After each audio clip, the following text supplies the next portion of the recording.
Okay, but today is Dalit Adar. There's a lot of very, very chashuv yardshites on Dalit Adar. The first person whose yardshite is on Dalit Adar is Reb Leib Sudis. I'm not sure if anybody heard of Reb Leib Sudis. He was a Talmud of the Mezritcha Maggid, and we'll first get to why he called himself Sudis. His mother was Sarah, and he took on as a last name his mother's name because his father died when he was very young. Well, even before that, his mother was a very, very beautiful young woman. And one of the Goyish counts, Porit's sons, had the hots for her and was pursuing her. And so in order to get him off her tail, she ran and married this old, ugly Malamed. And once she's a married woman, he backed off.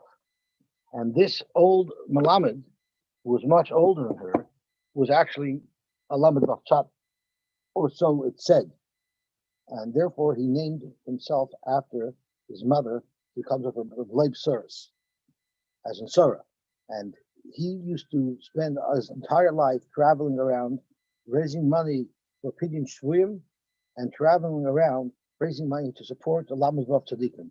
I guess he had a card membership, so he was able to know people who were Lamed Vav Tzadikim. I don't think you can just Google it and figure out who those people were. And he used to constantly raise money. So they say stories about him where he once went into the marketplace. And the marketplace was a place where retailers, it's like a typical show. The retailers would come and all the wholesalers would have displays there. And that's where the retailers would purchase their stock for the season. So he met a spice merchant in this marketplace. And he asked this young man who was a spice merchant, I see you brought a lot of money with you to buy spices, but how low are you on inventory? Can you afford to forego this show and maybe buy at the next show? So he said, I'm good at inventory. I came, just to be safe, look for a good deal, but I can afford to wait. He says, if that's the case, would you be so kind and lend me the money, the 600 ruble that you brought with which to purchase stock? And the Englishman said, sure, I'll let you lend the money. I'll let you borrow the money. So he said, and I'll pay you back on this and this date. Well, this and this date comes and goes, and Reb Leib Sudis was not there with the money.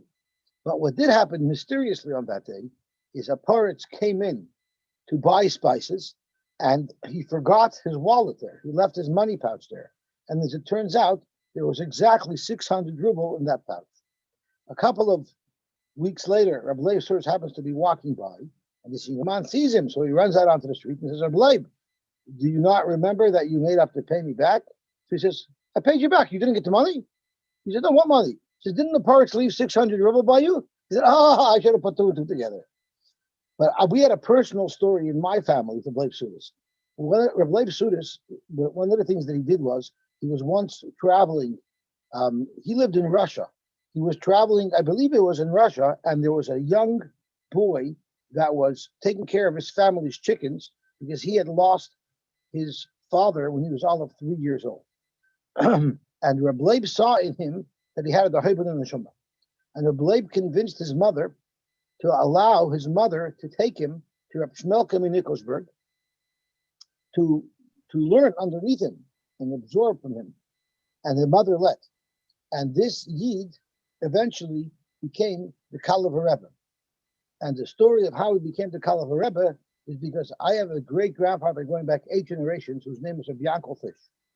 And it's his kever, Rabbi Yankel Fish, is still there in the Kalev of Beis Halevi. And it says on his kever, this is a person who Eliyahu Novi called him an Erlich Yid. That's a story into itself. I don't want to get into that story. But he was a very wealthy man, Rabbi Yankel Fish. And any time a dignitary or a Rebbe came into the city, Rabbi Yankel Fish hosted him. So this Yid, Rabbi Yitzchak Isaac, who Reb Leib Sudis convinced to go to Reb Shmelkem Nikolsburg, he was once in the town of Kalev, and he stayed by my uncle for 6 weeks. My grandfather for about 6 weeks. After the 6 weeks, my grandfather said, we would really like to take you on as our Rebbe. And he said, no way, I'm a regular guy. I'm not becoming a Rebbe. I'm not taking on the Rebbeinu. So my grandfather said, okay, no problem. Here's your invoice for your 6 week stay. He said, I can't pay that invoice. I don't know about it. He said, okay, if you want, you can just take a job and work it off. And that's how my great-great-grandfather got the Vitzak Isaac of Kalev to be the Rebbe of Kalev.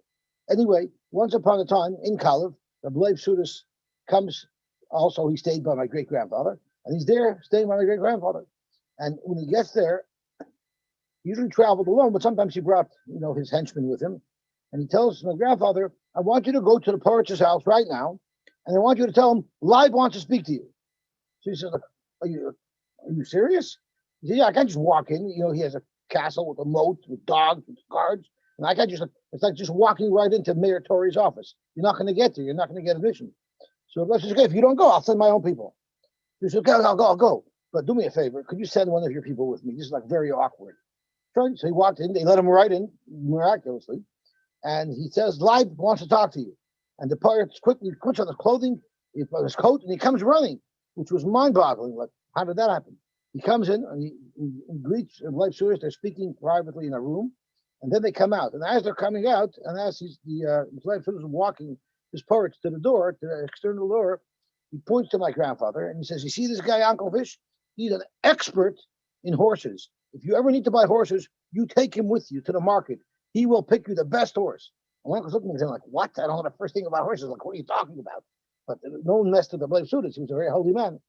It didn't take very long. My grandfather, being a very wealthy person who had a lot of staff, he was a target of goyim who were very jealous of him.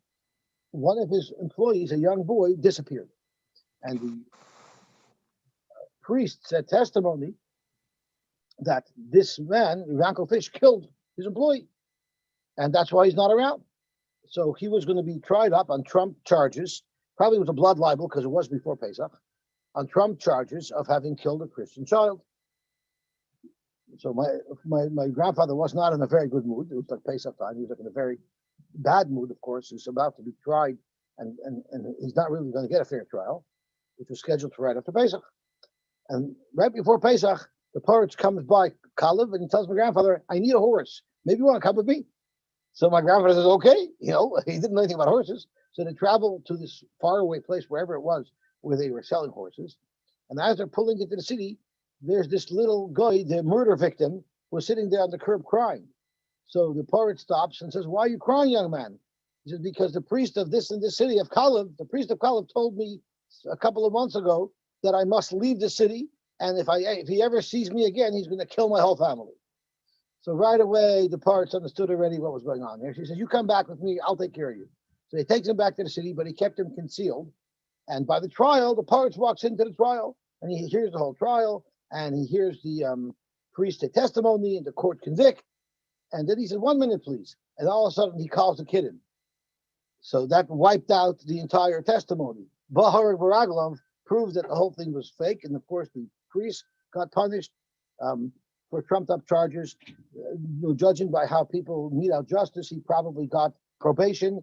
And that's how my grandfather was saved. So that story is said over. It's said over in the Chassidus Shus. It's a famous Chassidus Malav Malka story. The story how Leib Sudas helped saved my grandfather's life. We are learning. We're talking about Rebbe's. The other famous yahrzeit today's Menachem Begin's yahrzeit. Menachem Begin was also Moshe Nefesh to take care of Klal Yisrael. I know that my shver was very close with him. We have a picture of my wife sitting on Menachem Begin's lap at some type of meeting that they had. And Menachem Begin, when the British were looking for him to kill him during the mandate, because he was part of their gun who was pressuring, using non-conventional means to get the British out of Eretz Yisrael, out of Palestine. So he had to dress up. He dressed up like a Chassidish Yid, and he was mingling amongst the Chassidim for years when he was being searched out by the British. And everybody, as we're coming up to Pesach, everybody remembers before we had sophisticated methods of finding out what's kosher for Pesach, most of Klal Yisrael used to rely on Rabbi Blumenkranz's guide, right? Everyone relied on Rabbi Blumenkranz. So today is Rabbi Blumenkranz's yahrzeit. And he happens to have a Toronto connection because Rabbi Blumenkranz's oldest son is married to a Toronto idol. He's married to a Yakubovich. Remember Rabbi Yakubovich, our grade 1 Rebbe? So he's married to his idol. Okay, so let's get started. Ha'isha, a woman. Oh, I have my pointer. Ha'isha, a woman. Zman she be based pilot. So we're going to discuss now before Pesach, and people are discussing: Are you going to your in-laws? Are you going to your parents? Now I can't come to Toronto because of all the travel difficulties. How am I going to get together with my kids? So the mission discusses where do children go for Yom Tov. Ha'isha, a woman. Bisman she be based baila. When she's in her husband's home, meaning she's living with her husband. Shachat aloha baila. What if her husband shechted a korban pesach on her behalf? The shachat aloha avia, and her father also shechted a korban pesach on her behalf. Toichel mishal baila. She eats from her husband, and Rashi tells us the mistar medaita limanos al shal baila. Normally, a woman's going to want to eat with her husband because man shaloi pirsha, unless she tells us beferish she hedaita b'shal avia. Holcha regal rishon lasos beveis avia. What if she went the first Yom Tov to her father? And Rashi is kach derech hanasuyos. Married women, their meaning is lalechas leveis avian, to go to their father. Regal rishon shach hanasuin. The first Yom Tov they go to their father. So the halacha is halcha regal rishon lasos beveis avia. Then shachat leavia v'shachat lebaila. And then she has a choice. Halcha b'makom she writes. Okay. Now I don't have shot in this. I'm asking this. Maybe you have an explanation for me. It sounds like she goes to her father for Yom Tov, but her husband stays home and he makes his own korban pesach.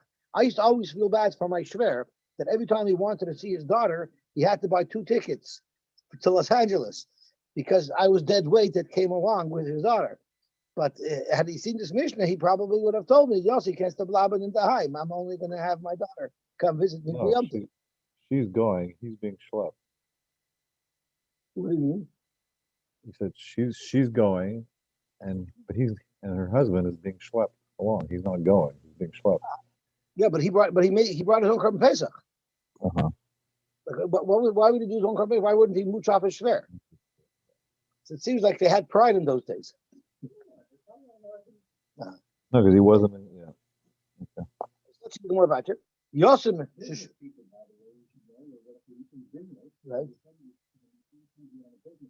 Right. Really? It depends on what they want. Nowadays, the guy probably would rather not. Okay, so to Gemara. I hear. So Yosem sheshach tolov prescription. A Yosem who had 2 people that were taking care of the estate, and each one independently made a korban pesach and included in the registry the Yosem. So the halach is yoichal b'mokem shurayte.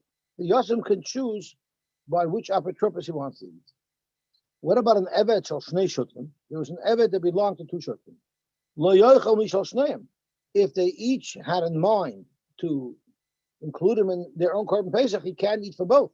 He's only allowed to eat one. Rashi says the only way for him to possibly eat the korban pesach is if both of the 2 shutfim who co-own him register on the same korban with him. So then, regardless, he'll be able to eat from that korban pesach. Misha chetzer eved v'chetzer ben korban. What if someone is half an eved and half ben korban?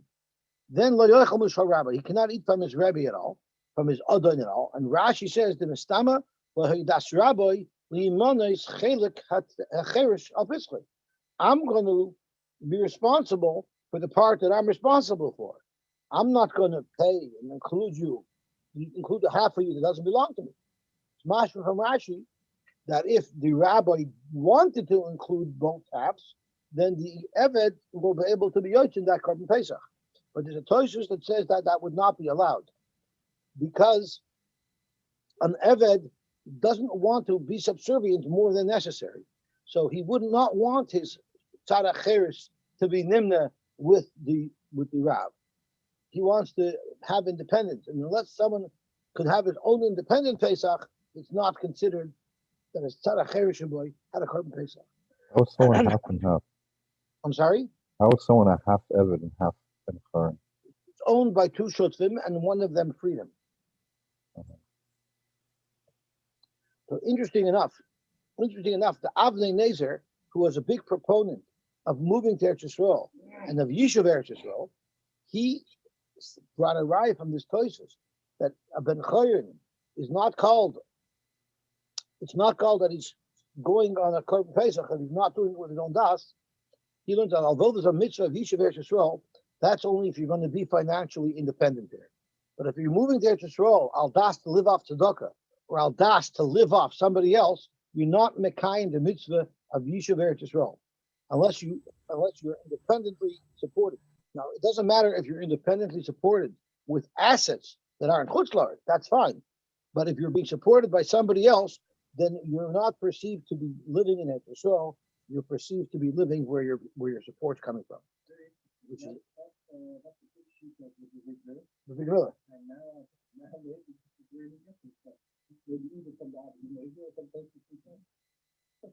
Okay, so there you see. Zok the Heilige Gemara. Shmas mina, from the fact that we're sitting down to the Seder, the animals were already shechted, the karbonis are on the grill, and now this woman can decide, does she want to eat mishal avia or does she want to eat mishal baila? Shema mina yesh breira.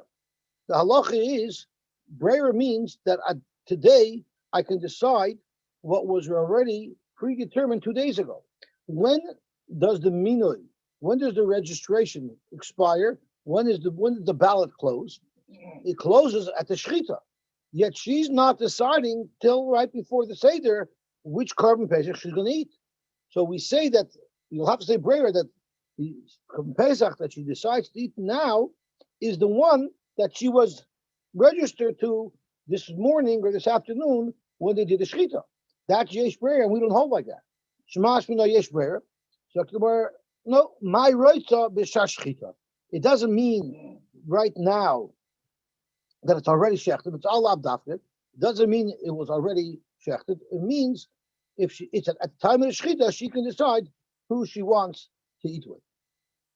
Like the Gemara Mini. Isha, a woman, regal risha in the first Yom Tov, oicheles mishalavia. She eats from her father's Korban Pesach. Mikan ve'elach. After that, roitza oicheles mishalavia. She has a choice. If she wants to eat from her father's Korban Pesach, she may. Roitza mishal baila. Or if she wants, she can eat from her husband's Korban Pesach. So it's shver because our Mishnah says differently. Our Mishnah says the regal rishon, she could decide where she wants to eat. Mashma, in future years, she'll of course eat from her baila, like it says in the Reisha. She always eats from her baila. It's only regular rishon where she seems to have a choice. While the Brisa seems to say, by the regular rishon for sure it's mishalavia, and it's the later years where she has a choice. So which way is it? The Gemara like kasha, kan b'redufa leila, kan b'she'ena redufa. And Rashi says what that means is, if she's always running to her parents throughout the year, she's very close to her parents, she's very connected to her parents, then you say the regal rishon is for sure by her parents, like it says in the Brisa.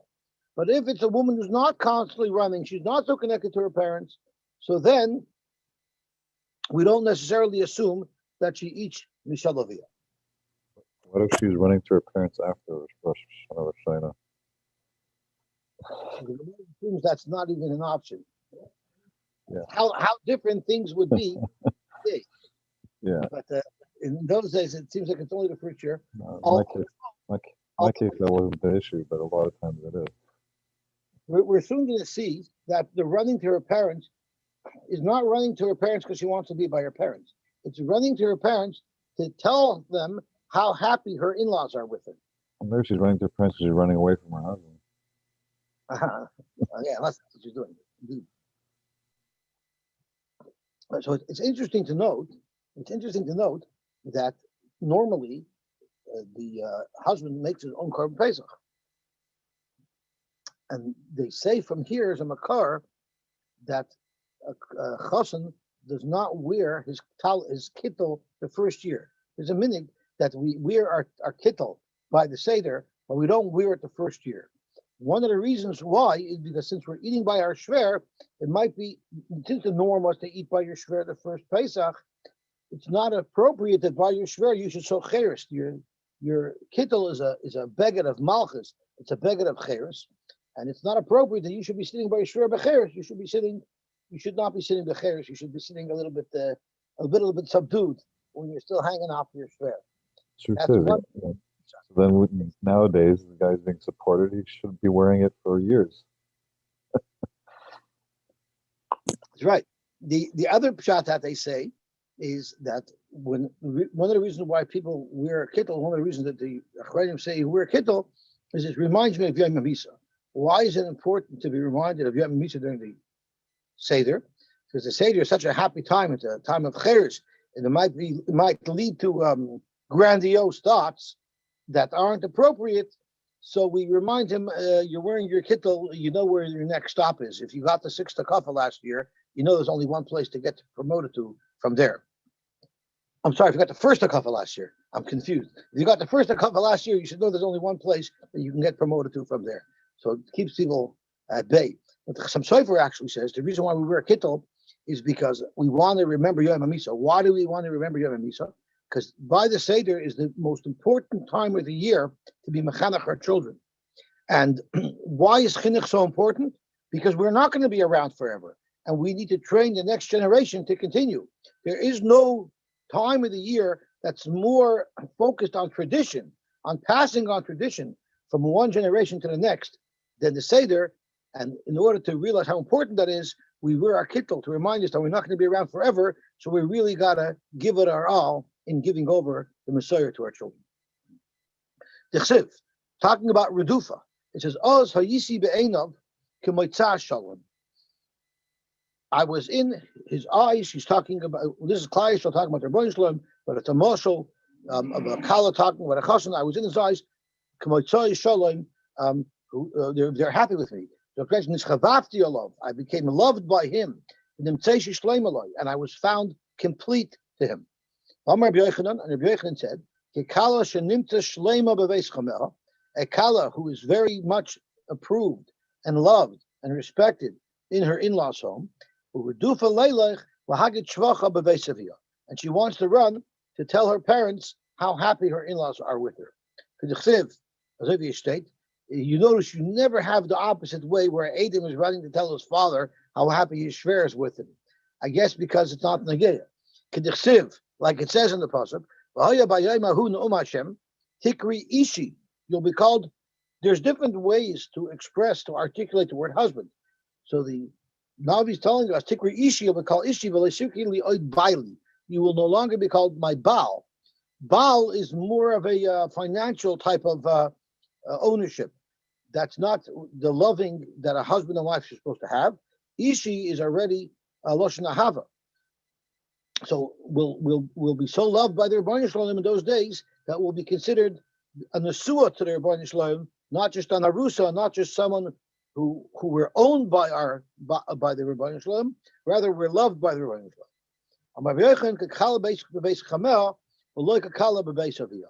Like a kala in her in-laws' home, meaning she's loved there, and the loika kala b'beis aviyah. So now the Gemara gets into a beautiful Agadah Gemara. It says in Shir Hashirim, Achos lanu katana. We have this young sister, V'shadai Mela. She hasn't reached puberty. She doesn't have breasts.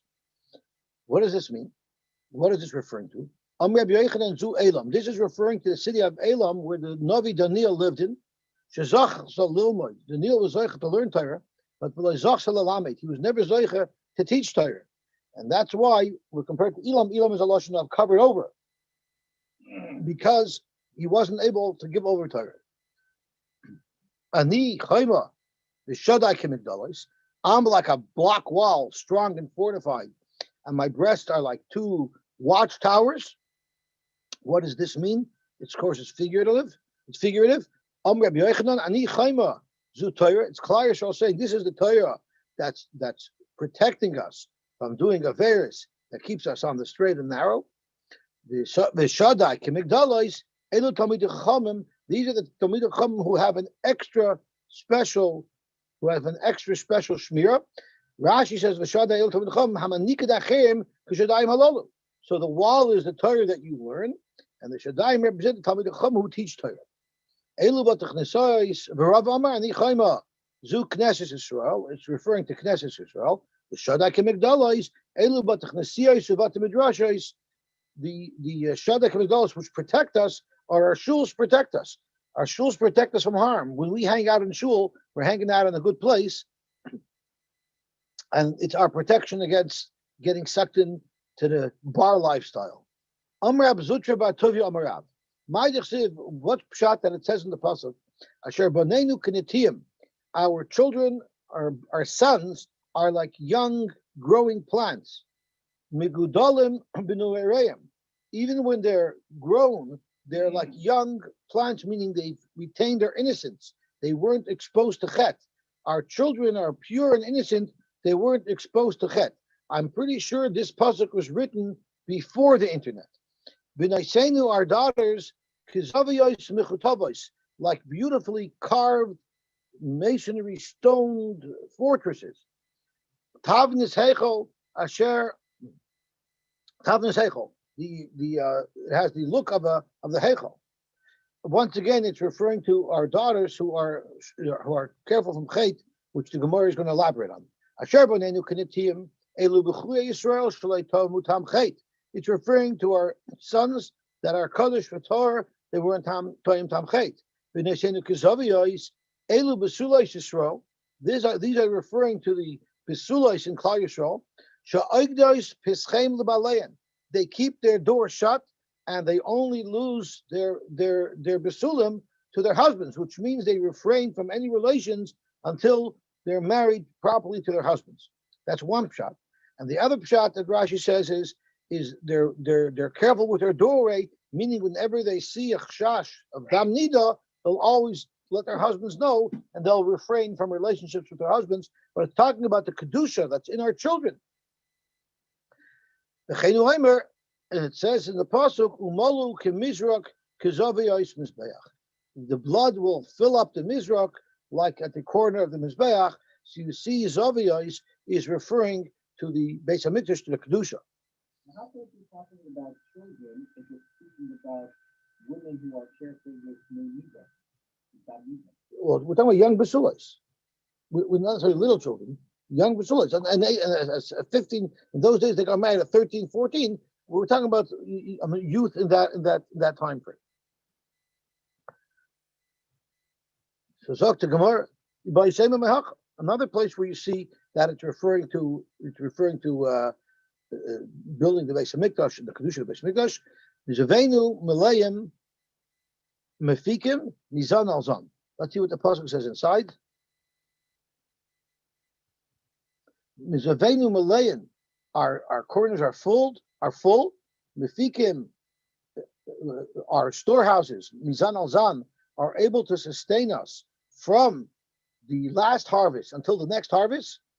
Shenenu Malifais, and our animals are growing and multiplying. So it's talking about our matzah will be very good, will be full of whatever we need. So the pasuk directly is referring to Gashmis, but the Gemara's darshan is referring to Ruchnis, it's referring to the Kedusha. Elu ve'elu, these both together, Ma'ila Nakosov, Ki'ilu Nivna Hechel B'Yamein. The Balt, they're surrounded with your Shemayim and Torah. In that schus, none of that schus, it's considered as if the Beis Hamikdash was built in their times. Because since they have your Shemayim, it's as if the Rebbeinu Shem built the Beis Hamikdash in their times, which Hashem should build the Kar of Mamish. Mechutavos means it's a big, beautiful building, kind of stone. The big hechel, tav neshloshim bini. The Belzer Rebbe used to say, "Elu ve'elu ma'ala nakosov kilu nivna hechel b'mein," meaning if you have a shidduch where both the boy is a Yerei Shemayim, pure from chet, and the kala is a Yerei Shemayim, pure from chet. Elu ve'elu, when they come together and they build a home, their home will be ma'ala nakosov kilu nivna hechel b'mein. Their home will in fact be a Beis Hamikdash.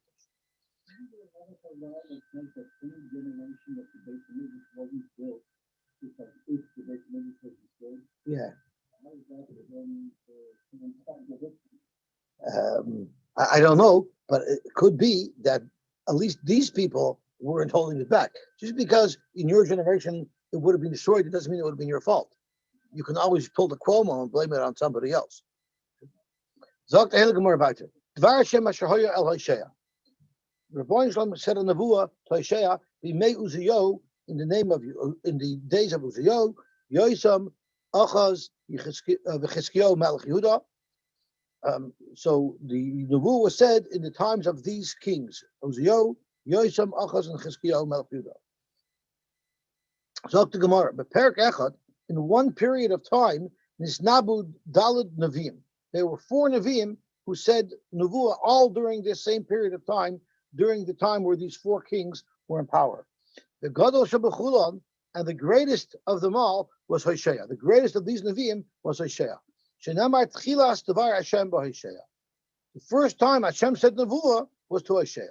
Frank the Gemara, B'chiv b'Hoshea, Dibar Tchila. Are you telling me the first time you ever find Nevuah is by Hoshea? Between Moshe and Hoshea, Kama Neviim, there were many Neviim. Amar B'Yochanan, Tchila La'arba Neviim shenishnabnu b'Hoshea. All the Pesach means to tell us is, out of the 4 Neviim that said Nevuah, in that period of time, out of those 4 Neviim, Hoshea was the first. You see that it's a very interesting Gemara. The Gemara doesn't say what about Moshe. The Gemara says what about Moshe? What about the Nevi'im between Moshe? I was also saying, what about Avram? Avram didn't see Nevuah. And the Gemara doesn't even speak about Avraham Avinu. Right. There's something the Gemara understands it in a certain way, I believe. I hear it's not clear. Really, there were other Nevi'im as well. But I think the main point is for sure Hoshea wasn't the first. So look to Gemara. He was first of these 4: Hoshea, Yeshaya, Amos, and Micha. Amalek Kadosh Baruch Hu Hoshea. Kadosh Baruch Hu told Hoshea, "Banecha chatu, your children did an avera." So what should Hoshea have said? V'haya loymar. What Hoshea should have answered, "Banechai, me, my kids. How about you? Isn't Klal Yisrael your children? B'nei chanunechahim. They're the children of Avram, Yitzchak, and Yaakov, those who you loved. B'nei Avram, Yitzchak, and Yaakov. Galgal rachamecha aleim. You should roll your rachmanis upon them." That's what he should have said. And the Mefarshim explain that the difference between an eved and a bain is av shemachal al kavoidoi kvoidei machal, but melech shemachal al kvoidoi ain't kvoidei machal. So what he should have told the Rebbeinu Shalom, they're your children, and even though they did a virus, Ben comes to ask Mechila. And even if you want to say they're kavodim, but they're the children of Avram, Yitzchak, and Yaakov, who you have a deal going with them, who you love. How could you forsake them? That's not what Hoshea said, right? Hoshea said, it's bad enough that Hoshea didn't say that. I don't know what the problem is. You don't like Klal Yisrael? Big deal. Trade them in. Amazon takes returns. No problem. Swap it out. What's the big deal? Amar Kadosh Baruch Hu said, "Ma eser l'zaken zeh." What am I going to do with this Hoshea to convince him that this is not the best defense that he should mount on behalf of Klal Yisrael?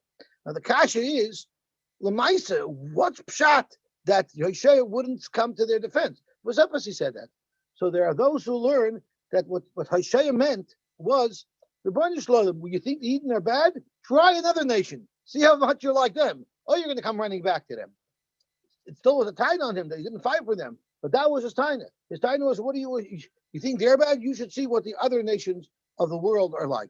And there are those who learn that he was telling them, if you look at the other nations of the world, how much money they have, how easy they have. If Klal Yisrael had that good fortune, they would also be masliach. So he was telling them that it was because they didn't have money, it's because they suffered. But what should he have said?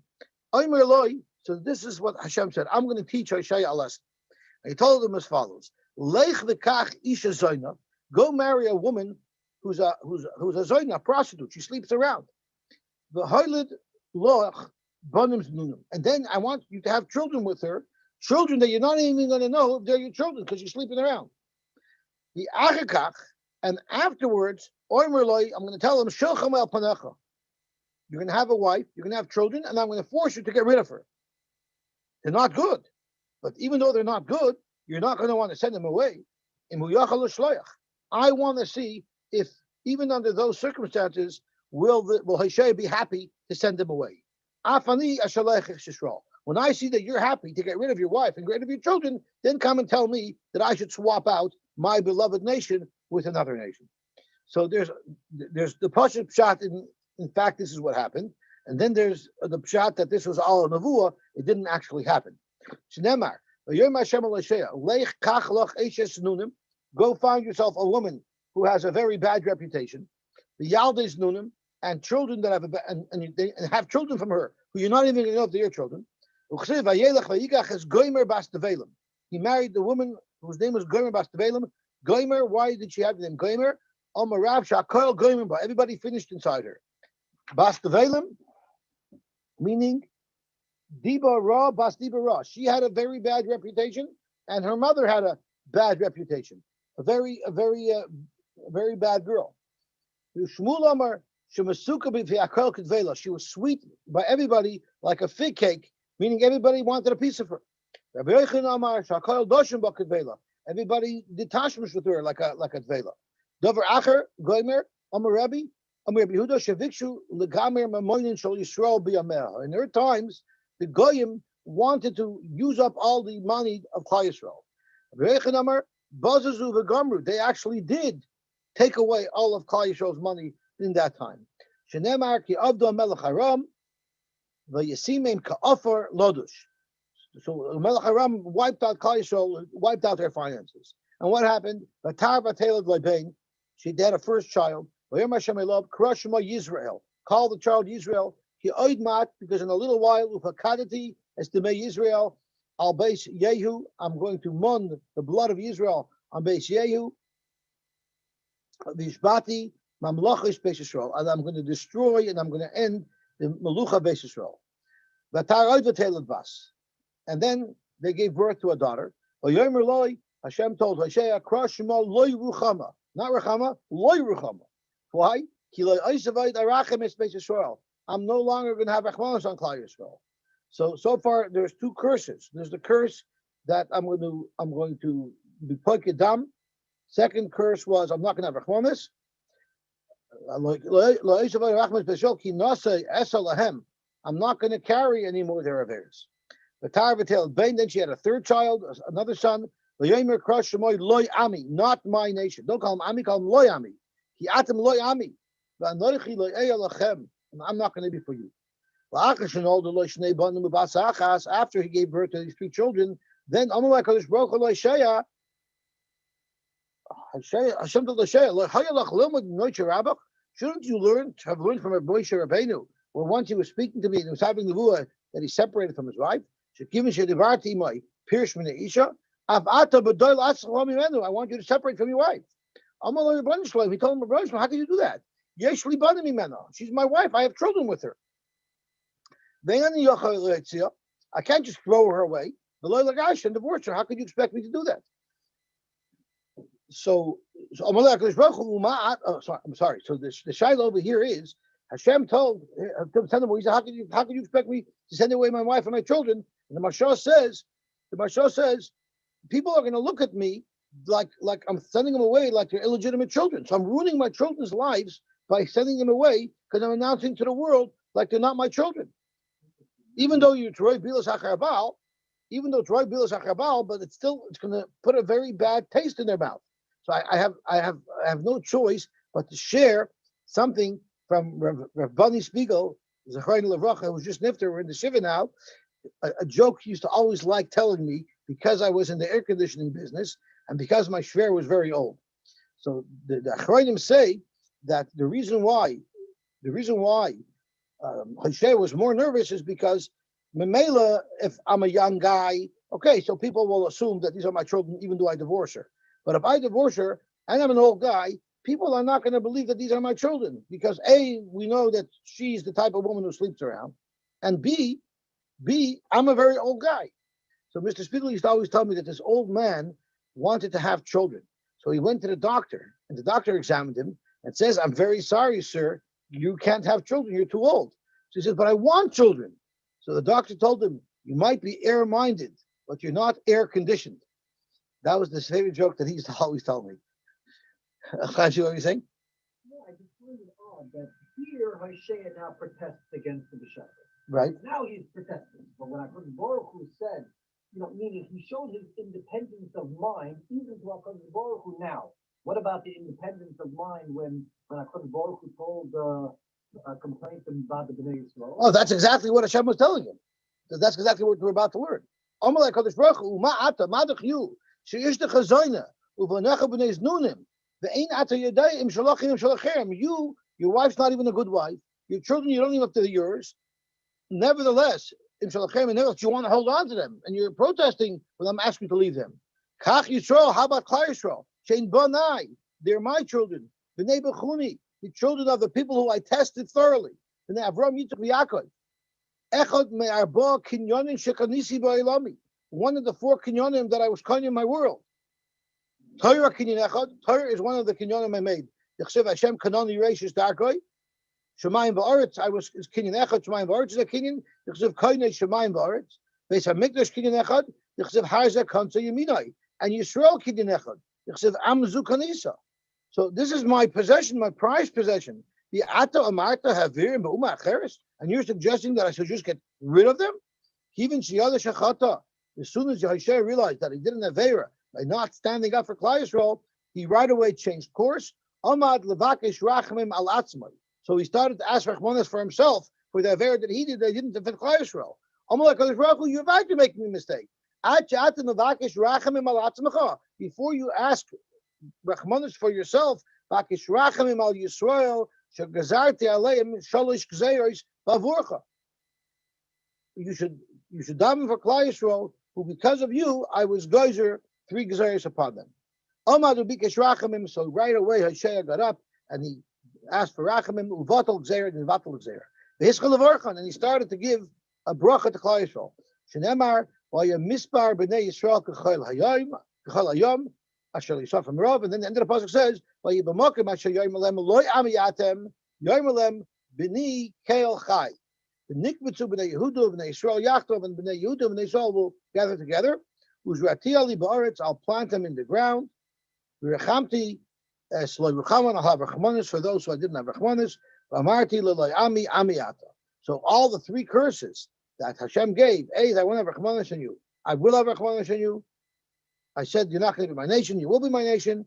And I said I'm going to end Malchus of Klal Yisrael, and I'm going to continue that Malchus. So Hashem corrected all of the paronies, all of the klolos that the Rebbeinu Shalom gave. Zok Tehillah Gemara Vayter. I just want to point out that maybe Hoshea thought that the reason why he needs rachmim on himself before Klal Yisrael is because it's like when you're on an airplane. First, you got to put your mask on yourself, and then I hear. So he needs, in order for him to. He needs standing first. I hear. I hear. Amar b'yechan oilo l'rabbanos. Rabbanos being in positions of power is very, very bad. Shemikaberes espaileho, destroys its owner. She'ein la kol navi v'navi shalakibach arba malachim b'yamim. Every navi who's be'etzem an onav and he's not authoritative, but kings in their times are very authoritative, and yet each navi outlasted 4 kings. Shenemar chazon yeshov ben amitz asher chaza al Yehuda v'Yerushalayim, and every navi ended up being in business through the span of many kings' lifetimes, which shows that their lifetime was longer. I believe the Chassam Sofer says that a king who's a politician, sort of, he's got to get everybody happy with him, so he's constantly changing his mind and flip-flopping and adjusting and massaging and twisting his policies, because he has to make sure that everyone's on board. While a Navi is civil service, he doesn't have to change his policies. So what it means is shemekapeach es bailov. What it means is it ruins your identity. Someone who's a politician cannot have an identity. He can't stand for anything because he always has to adjust his policies to conform with the public. Mashenkin, a civil servant, could be consistent, could be who he is. Why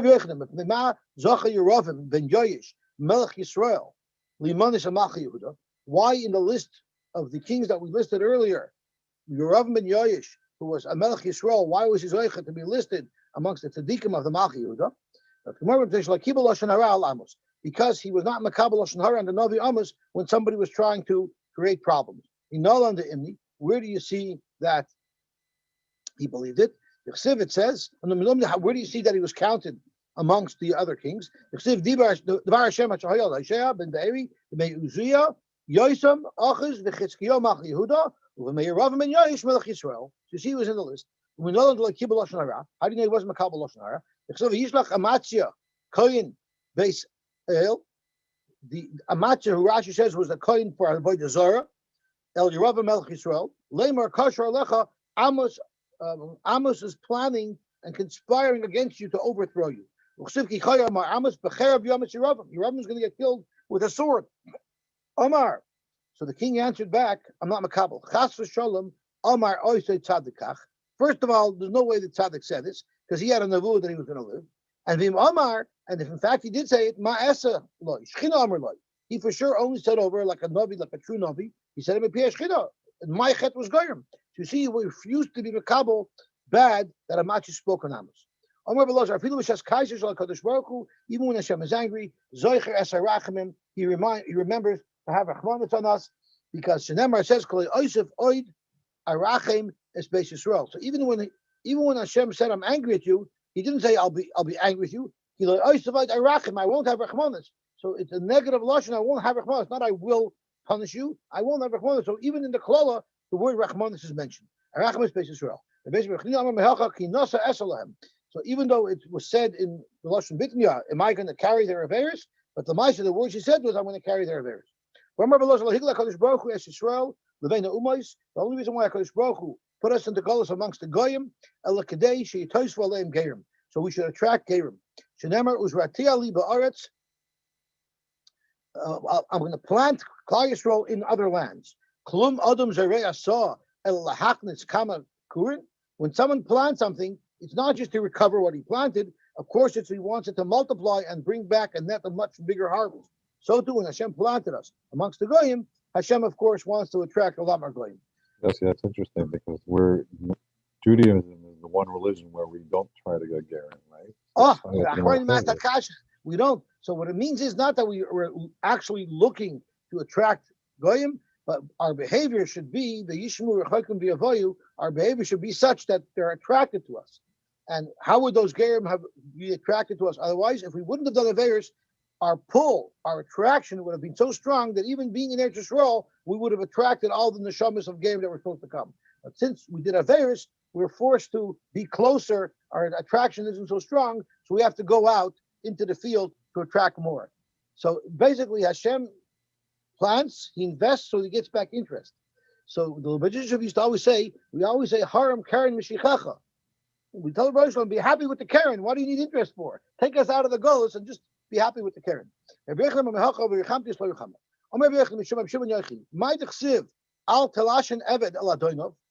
Don't speak bad about an Evet to its master. Because he'll curse you and then you did the Aver. And after that it says, even if you're saying Lashon Hara about Dor Ovav Yikalel, a Dor who curses their own father, even then you shouldn't curse. You shouldn't curse him because of that. Ella, I jumped ahead of myself.